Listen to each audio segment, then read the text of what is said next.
Everyone, आज का हमारा टॉपिक है एविडेंस बेस्ड डेंटिस्ट्री। तो वीडियो स्टार्ट करने से पहले ये टॉपिक बहुत इंपॉर्टेंट है।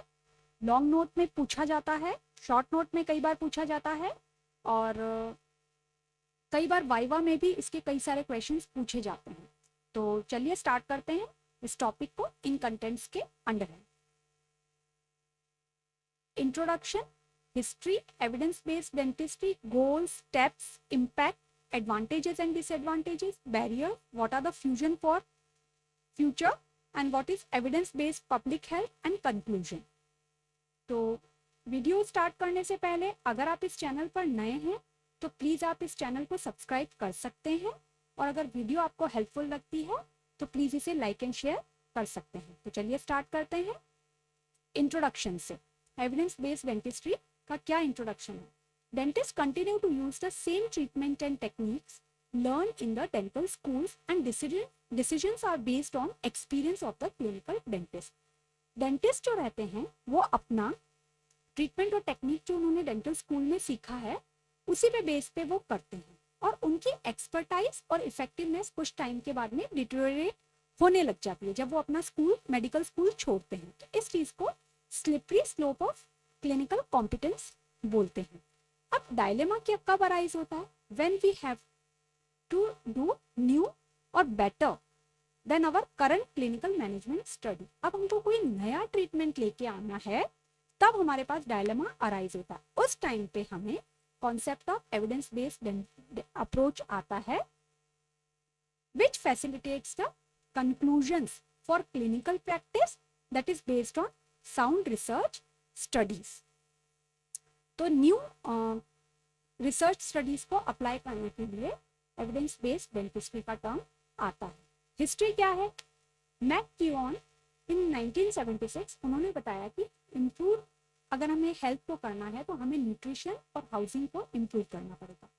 आर्की कॉक्रेन इन 1972 उन्होंने बताया कि बहुत सारे मेडिकल ट्रीटमेंट्स जो हैं वो इनइफेक्टिव और इनएफिशिएंट है। उन्होंने रैंडमाइज कंट्रोल ट्रायल्स को भी इस चीज में इंक्लूड किया है। इन 1990s में क्लिनिकल रिसर्च जो है वो इंक्रीज हुई है और बायोमेडिकल इंफॉर्मेटिक्स एंड टेक्नोलॉजी जो है वो भी इंक्रीज हुई है। In the same decade the problem based learning was developed in McMaster medical school Canada में। मैकमास्टर मेडिकल स्कूल जो है कनाडा में प्रॉब्लम बेस्ड लर्निंग के तौर पे स्टार्ट किया उन्होंने और वहीं से हमें एविडेंस बेस्ड मेडिसिन जो टर्म है वो कॉइंड हुआ। एविडेंस बेस्ड डेंटिस्ट्री को हम डिफाइन कैसे कर सकते हैं? तो it is an approach to oral health care that requires judicious integration of systematic assessment of clinically relevant scientific evidence relating to patient oral and medical condition and history with the dentist clinical expertise and the patient treatment needs and preference। तो ये एक approach है, ठीक है, जिसको require क्या चाहिए?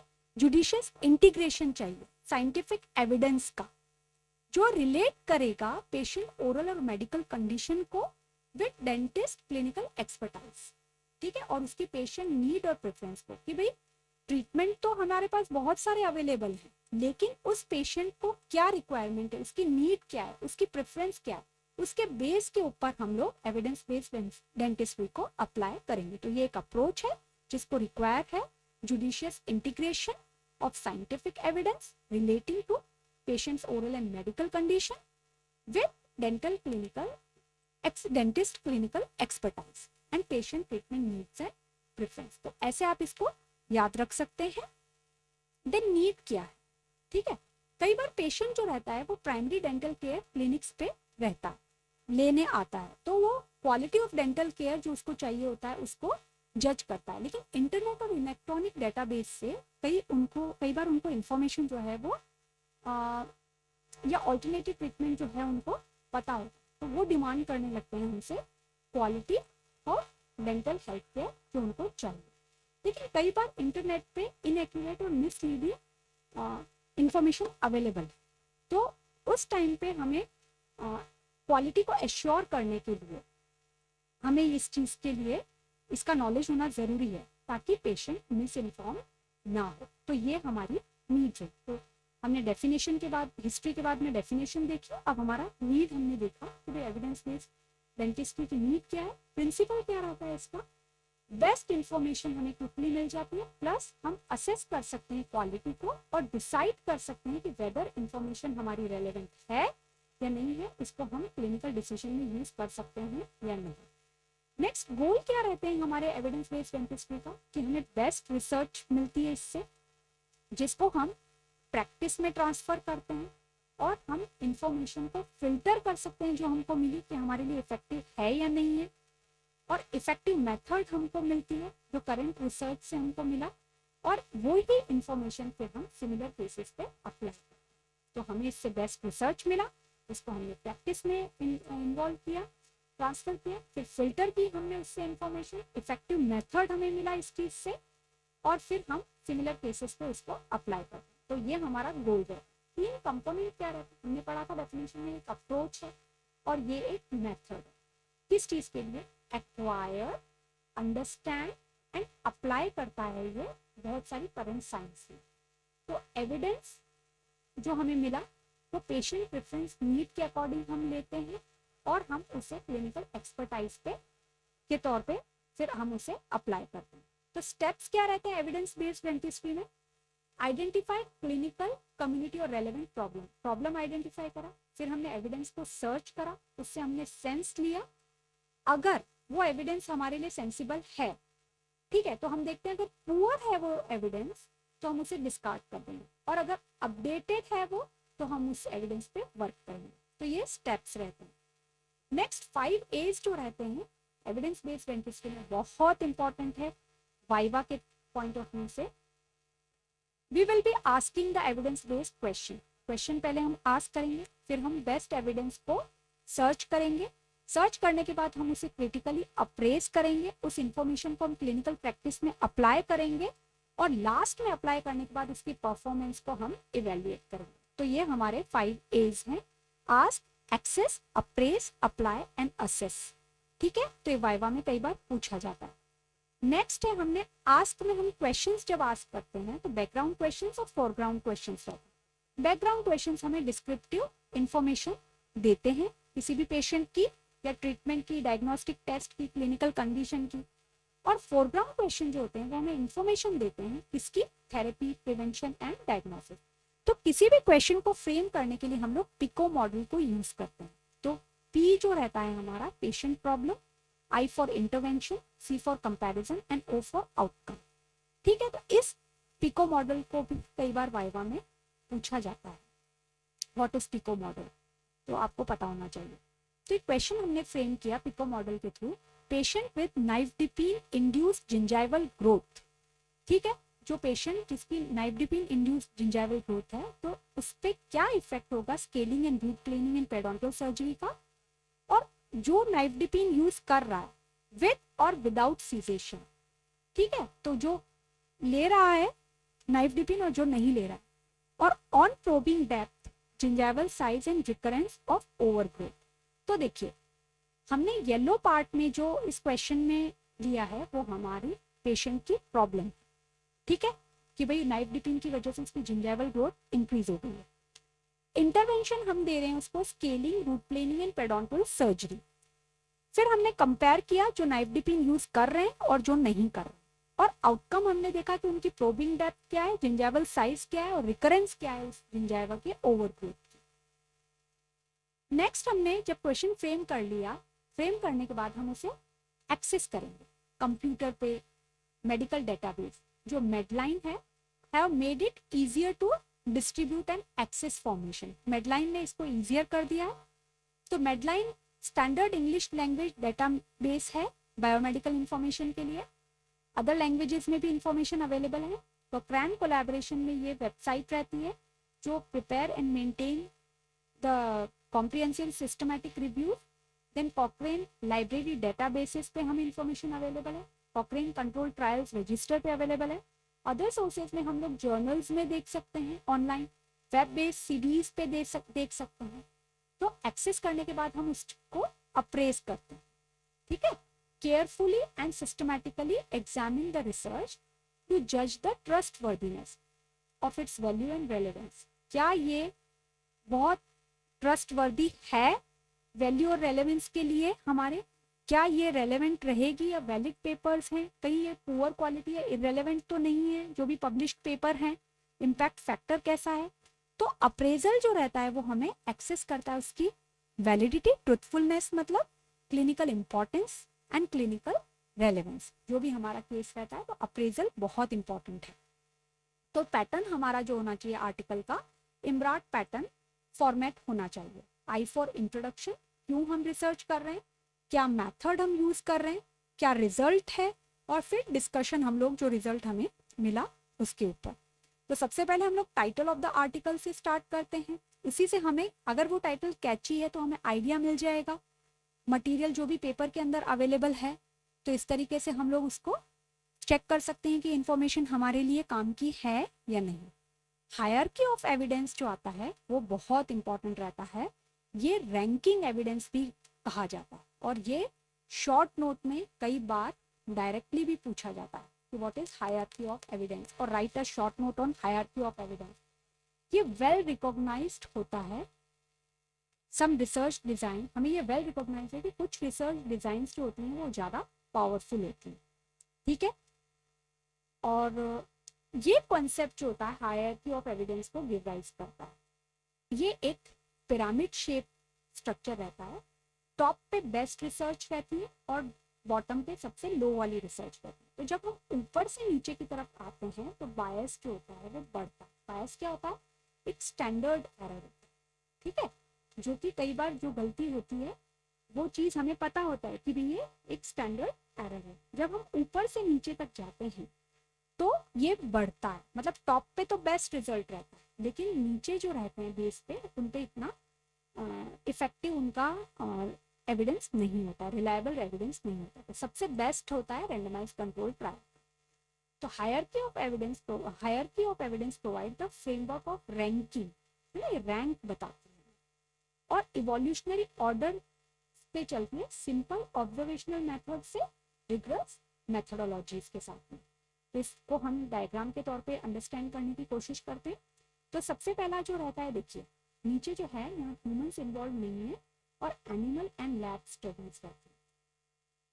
फिर हम कोई डिजाइन यूज नहीं कर रहे, इसमें case report, case series, narrative reviews, expert opinions, editorials, ये सारी चीजें आती हैं। इससे ऊपर आती है case control studies, that is retrospective studies, ठीक है, रिट्रोस्पेक्टिव होती है। फिर आते हैं हम कोहर्ट स्टडीज, कोहर्ट जो होती है ये प्रोस्पेक्टिव होती है, और केस कंट्रोल जो होती है वो रिट्रोस्पेक्टिव होती है, ठीक है। तो ये नॉन एक्सपेरिमेंटल टाइप की ऑब्जर्वेशनल स्टडीज होती हैं। जो ऑब्जर्वेशनल स्टडीज कैसी होती हैं, जिसमें मतलब हम सिर्फ डिस्क्रिप्शन, मतलब उस चीज को हम बताते हैं। फिर उसके बाद आते हैं हमारे रेंडमाइज कंट्रोल ट्रायल जो होते हैं, वो एक्सपेरिमेंटल स्टडीज कहती है। तो ये randomise control trial, cohort studies and case control studies जो है हमारी प्राइमरी स्टडीज होती हैं। इसके ऊपर जो हम देखते हैं मेटा एनालिसिस और सिस्टमिक रिव्यूज होते हैं, और सबसे टॉप पे जो रहता है क्लिनिकल प्रैक्टिस और गाइडलाइंस रहते हैं। तो ये हमारा लेवल्स ऑफ एविडेंस रहता है, ठीक है, जो कि टॉप पे सबसे बेस्ट होता है। तो ये वाली प्राइमरी स्टडीज होती हैं और ये वाली जो होती है हमारी सेकेंडरी और प्री अप्रेज्ड और फिल्टर्ड स्टडीज होती हैं। तो ये हमारा हायरार्की ऑफ एविडेंस पे अगर हम लोग इस डायग्राम को देते हैं तो ये हमें रैंकिंग फ्रेमवर्क बताता है। तो सबसे लो पे जो है एनिमल एंड लैब स्टडीज आती है, और सब पे टॉप पे clinical practice guidelines and Meta analysis, और उसके बाद एक्सपेरिमेंटल स्टडीज में रेंडमाइज कंट्रोल ट्रायल्स रहते हैं। देन नेक्स्ट आते हैं हम क्रिटिकल अप्रेजल टूल्स, तो ये बहुत इंपॉर्टेंट है। तो इसके अंदर आते हैं हम एक्रोनीम्स, डिस्क्रिप्शन ऑफ चेकलिस्ट रहता है उसमें, एंड नंबर ऑफ आइटम्स जो चेकलिस्ट होता है। तो ये जो भी जैसे सिस्टमिक रिव्यूज हैं, मेटा एनालिसिस हैं, या कोई भी रिपोर्टिंग ट्रायल्स हैं, ये सारी जो चीज़ें होती हैं ये एक पर्टिकुलर चेकलिस्ट के ऊपर अकॉर्डिंग रहते हैं, और इन चेकलिस्ट में हमारे नंबर्स रहते हैं, आइटम क्या क्या चीज़ें अवेलेबल है। तो ये इसके लिए तो हम पूरा वीडियो नहीं बना सकते, वो बहुत लंबा हो जाएगा। तो फिलहाल आप देख लीजिए इनके फुल फॉर्म। प्रिज्मा, प्रिज्मा में क्या रहता है, preferred reporting items for systemic reviews and Meta analysis, ठीक है, और जो हम आर्टिकल देंगे वो उसमें ये 27 नंबर की चेकलिस्ट है। Then CONSORT, consolidated standard of reporting trials, तो इसके आइटम्स जो रहते हैं वो 25 रहते हैं। Then STARD, standard for reporting of diagnostic accuracy studies, तो ये हमारा 25 रहते हैं। STROBE, strengthening the reporting of observational studies in epidemiology, इसके चेकलिस्ट आइटम 22 होते हैं। MOOSE, meta analysis of observational studies in epidemiology, तो इसके आइटम्स होते हैं 33। Then QUOROM, quality of reporting meta analysis, इसके आइटम होते हैं 21। देन एम्स्टर जो रहता है assessment of multiple systemic reviews, उसके आइटम्स होते हैं 11। देन कैस्ट जो रहता है critical appraisal of skill program, 10 to 12 तक इनके आइटम्स रहते हैं। तो ये सारी चेकलिस्ट होती है जो क्रिटिकल अप्रेजल के लिए हम रेफर कर सकते हैं। अब हमने उसको क्रिटिकली अप्रेज कर दिया, अब जो हमारे पास अवेलेबल एविडेंस है अब हमें उसको अप्लाई करना, ठीक है। अब क्या डिसाइड करना पड़ेगा हमें कि ये रिसर्च जो फाइंडिंग हमारे यूज की है या नहीं, ठीक है। And what are the result we found after we appraise the article, ठीक है। This means applying the clinical expertise and factoring in the patients values and preference, ये हमने पहले भी देखा कि हमें अपने आर्टिकल को पेशेंट्स वैल्यू और प्रेफरेंस के हिसाब से अप्लाई भी करना पड़ेगा। नेक्स्ट है हम इसमें बैरियर्स क्या क्या आते हैं कि भी इसके लिए तो मटेरियल्स और इक्विपमेंट चाहिए, कॉस्टली भी हो सकता है, हमें इसके लिए एक्सपीरियंस बिल्कुल प्रोफेशनल तरीके से चाहिए, एंड हमें इंडिविजुअल पेशेंट हो है हमारी या होल पॉपुलेशन है, ठीक है, क्योंकि हर बार रियल लाइफ में वो सिचुएशन हमारी सेम नहीं होती है, तो ये बैरियर्स रहते हैं। तो क्या क्वेश्चंस जो हैं हम इस चीज को लिए फॉलो कर सकते हैं, to what extent we can apply, what are the practical issues in the study, what is the outcome of the study, what is the patient's values and preferences we have or not, ये हमें पता होना चाहिए।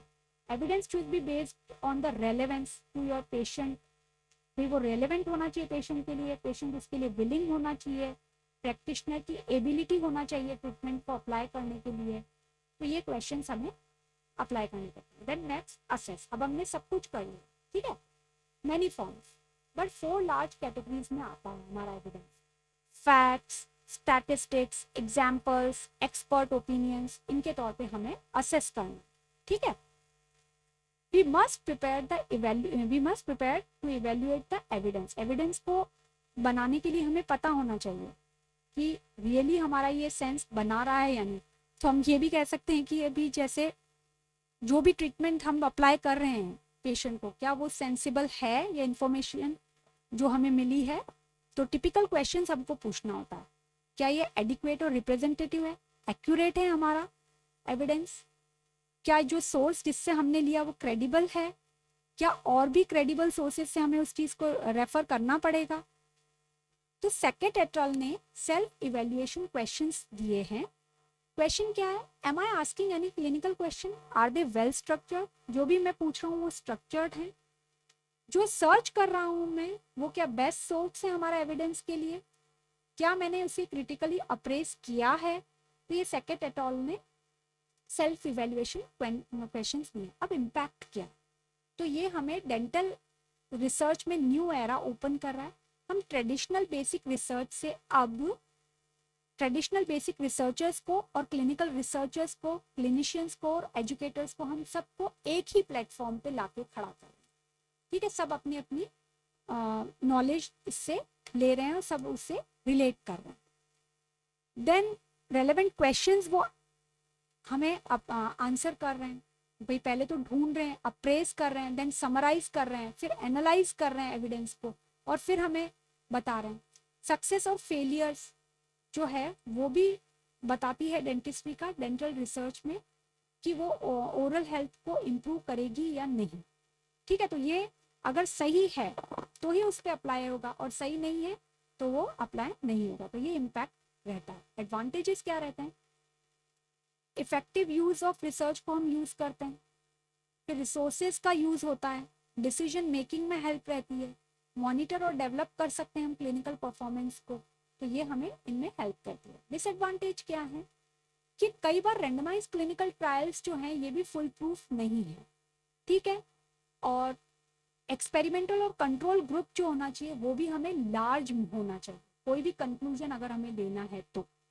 Then कई clinical situations जो है वो life threatening है, हमें उसको परफॉर्म करने में थोड़ा सोचना होता है, तो ये भी डिसएडवांटेज हो सकता है। ऐसा नहीं है हमने एविडेंस देख लिया और हम उसे क्लिनिकली अप्लाई कर दें। तो ये एविडेंस बेस्ड प्रैक्टिस और ट्रेडिशनल प्रैक्टिस में सिमिलैरिटीज एंड डिफरेंसेस क्या हैं कि सिमिलैरिटीज तो हमें high value of clinical skills and experience मिलता है। Then fundamental importance of integrating evidence with patient values, दोनों को हम रिलेट करते हैं। डिफरेंसेस क्या रहते हैं, हमें बेस्ट अवेलेबल एविडेंस को यूज करना है, कई बार हम अनक्लियर रहते हैं एविडेंस से, हमें ट्रेडिशनल प्रैक्टिस में वो चीज़ पता नहीं होती है। क्वालिटी ऑफ एविडेंस का अप्रेजल करना होता है, यहाँ पे वो चीज़ एब्सेंट होती है। ये मोर ऑब्जेक्टिव, मोर ट्रांसपेरेंट और लेस बायस्ड होता है। ये मोर ऑब्जेक्टिव की जगह सब्जेक्टिव ज़्यादा होता है, ओपेक है और बहुत ज़्यादा बायस्ड प्रोसेस है। देन इसमें अनसर्टेनिटी को एक्सेप्ट करना बहुत ज़्यादा एक्सेप्टेंस का लेवल हो सकता है, मतलब कई बार हम ऐसा कर सकते हैं, और इसके अंदर ब्लैक एंड वाइट कंक्लूजन्स हमें मिलते हैं, या तो सही होगा या फिर कई बार गलत होगा। तो ये सिमिलैरिटीज हैं हमारे और ये हमारे डिफरेंसेस हैं। देन बैरियर्स क्या है एविडेंस बेस्ड डेंटिस्ट्री को बताने के लिए, एडिशनल टाइम एंड एफर्ट चाहिए, ठीक है, कई बार हम इनएफिशिएंट और डिस्ट्रैक्ट कर देते हैं गोल से, भाई हम कई बार सही ट्रीटमेंट कर रहे होते हैं और हम एविडेंस के चक्कर में चीज़ ही गलत कर देते हैं। कई बार हाई क्वालिटी एविडेंस हमको मिलता ही नहीं है। देन कई बार डाउट में रहता है, तो मैनी फैकल्टी मेंबर्स उस चीज़ को एक्सेप्ट करते ही नहीं है। कई बार क्रिटिकल अप्रेजल जो होता है वो एक स्ट्रैटेजी के तौर पे होना चाहिए क्लिनिकल प्रॉब्लम्स को सॉल्व करने के लिए, ठीक है, when problems are common in one's own practice, ठीक है। तो ये सारी चीज़ें बैरियर हो सकती है, मतलब एक पर्टिकुलर हमें एडिशनल टाइम, एफर्ट, कई बार हमें इनएफिशिएंट और डिस्ट्रैक्ट कर देता है हमारे गोल से, हाई क्वालिटी एविडेंस हमें चाहिए, देन डाउट्स होने की वजह से कई लोग उसको एक्सेप्ट नहीं करते हैं, देन एक क्रिटिकल अप्रेजल भी हमें एक स्ट्रैटेजी के तौर पे चाहिए, तो कई बार प्रॉब्लम्स जो होती हैं वो अलग अलग हो सकती हैं, ठीक है, तो ये बैरियर्स हैं। तो फ्यूचर में क्या है, ये एक तो हमारी साइंटिफिक थिंकिंग को एनहांस करती है, ठीक है। कई बार वो डेंटिस्ट हमारा आइसोलेट नहीं रहता है नॉलेज से, भाई मेडिकल स्कूल छोड़ दिया तो अब नॉलेज कहाँ से मिलेगा, तो वहाँ से मिल सकता है, नॉलेज बेस केयर रहती है। अब डेंटिस्ट्री जो है आर्ट एंड साइंस के ब्लेंड के साथ में, ठीक है, पेशेंट की केयर से भी रिलेटेड रहती है, मतलब मेडिकली भी कई बार अब ये रिलेट करने लग गई है, तो साइंटिफिक ज़्यादा हो गई है। देन मेजर इम्पैक्ट जो होता है making up to date scientific information हमें हेल्थ पे मिलती है, मेन इम्पैक्ट तो ये है। तो ये हमारे हम सोच रहे हैं कि भाई ये चीज़ हमारे लिए आगे फ्यूचर में इतनी ज़्यादा हेल्पफुल रहेगी। एविडेंस बेस्ड पब्लिक हेल्थ क्या है, तो सबसे पहला वही कम्युनिटी को असेस किया, गोल्स एंड ऑब्जेक्टिव हमने डेवलप किए, एविडेंस फाइंड किया, सेलेक्ट किया बेस्ट एविडेंस को, अडेप्ट किया, फिर हमने इम्प्लीमेंट किया, करने के बाद हमने इसको इवेल्युएट किया। तो ये पब्लिक हेल्थ में हम लोग ये चीज़, वो हम सिंगल पेशेंट पे स्टेप ले रहे थे, ये अब हम लोग कम्युनिटी में ले रहे हैं, ठीक है, ये चीज़ अब हमारी कम्युनिटी बेस्ड हो गई है, मतलब अब लोग ज़्यादा आ गए, तब हम लोग इस चीज़ को, ये चार्ट हम बना सकते हैं। अब मेन कंपोनेंट्स क्या होते हैं एविडेंस बेस्ड, ठीक है, तो इसमें क्या होता है, पब्लिक हेल्थ एक्सपर्टाइज होना ज़रूरी है, कम्युनिटी के हेल्थ इश्यूज होने चाहिए, then community and political preference और एक्शंस क्या लेना है वो होना चाहिए, पब्लिक हेल्थ के रिसोर्सेज अवेलेबल होना चाहिए, रिसर्च अवेलेबल होनी चाहिए। तो ये सारी जो चीज़ें हैं, पब्लिक हेल्थ एक्सपर्टाइज के साथ इश्यूज होना चाहिए, उनके प्रेफरेंस और एक्शंस क्या हैं, उनके रिसोर्सेज क्या हैं, रिसर्च कौन सी अवेलेबल है, तो ये सारे हमारे कंपोनेंट्स हैं। देन कंक्लूजन में हम इसमें क्या बोल सकते हैं, the practice involve life long self directed learning, इसमें हमें लाइफ लॉन्ग लर्निंग मिलती है। बेस्ट मेथड ऑफ प्रैक्टिस है ये। टूल्स भी हम अपने एवरीडे क्लिनिकल प्रैक्टिस में अप्लाई कर सकते हैं। Treat patient solely on available evidence, ठीक है, personal experience, judgement, skills, patient values and preferences, ठीक है, जिसको हम ऑप्टिमल पेशेंट केयर दे पाते हैं। तो आई होप आपको एविडेंस बेस्ड डेंटिस्ट्री समझ आई होगी। अगर आपको ये वीडियो हेल्पफुल लगती है तो प्लीज़ इसे लाइक कीजिएगा, और अगर आप चैनल पर नए हैं तो प्लीज़ इसे सब्सक्राइब कीजिएगा, ताकि हम नेक्स्ट वीडियो में और मिलते हैं और आपको नोटिफिकेशन भी मिल सकती है। तो मिलते हैं हम नेक्स्ट वीडियो में। Take care, bye.